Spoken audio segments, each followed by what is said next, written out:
You ever wonder what you do with all of the excess that you have when you work and you build and you get rid of stuff? Well, I'm going to show you.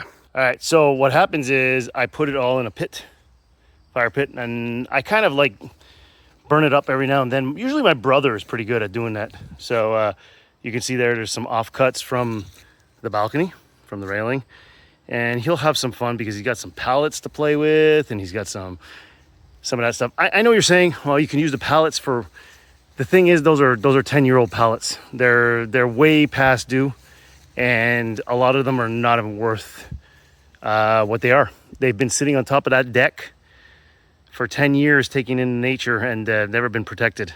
So you know what? Good on them. They've served me, and they've served me well. Now, what else have I been doing? Well, as you can see, here's the rain barrel. Rain's coming tonight, so I decided, you can't see it too well, but I emptied out half of the drum.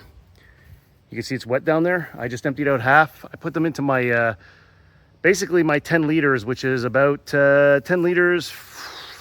It's about 2.5 gallons, I guess, containers. And then what I do is I bring them into the actual cottage, and that water is a reserve for flushing. So we take it down and we put it away.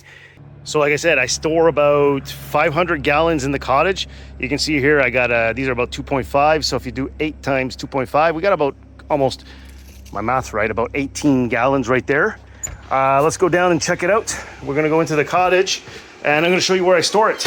You can see, look, all that water. That water is basically just for flushing the pipes and making sure I always have a poop system that's running. Yeah, a poop system. If you were wondering where I used to get the water before, I used to go down to the river or the lake and cart it. But as you hit past your 50s, it becomes a little bit more hard. Anyways, what we're gonna do is eventually, and hopefully I'll be able to show you this, right here, and where the utility room is, there'll be 2 barrels, one up there, one down there, and they're gonna come in through the outside. They're gonna pass through filters, and then they're gonna pass in my system with a pump that'll pump it across the house. So I don't need to do this anymore. Will I have a reserve? There will always be a reserve. There's always a reserve in the cabin. It'll be underneath the stairs where the sump pump hole is. So what do I need to do now?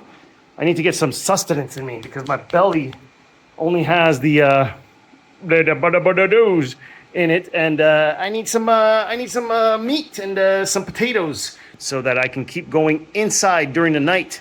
I'm gonna be putting a beam in tonight to make sure that the roof is stabilized for the freeze and thaw, which will be coming in about 2 months. All right, so my dinner is ready.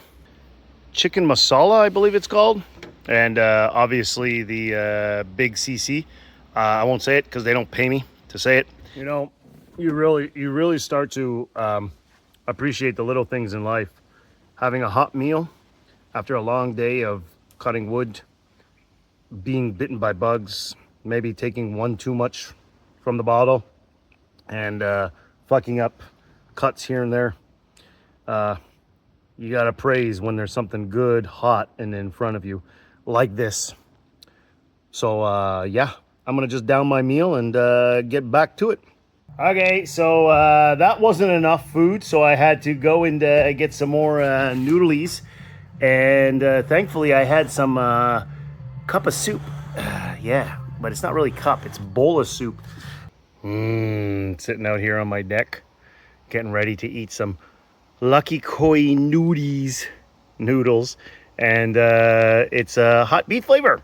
Oh my God, these spicy beef from Lucky Koi.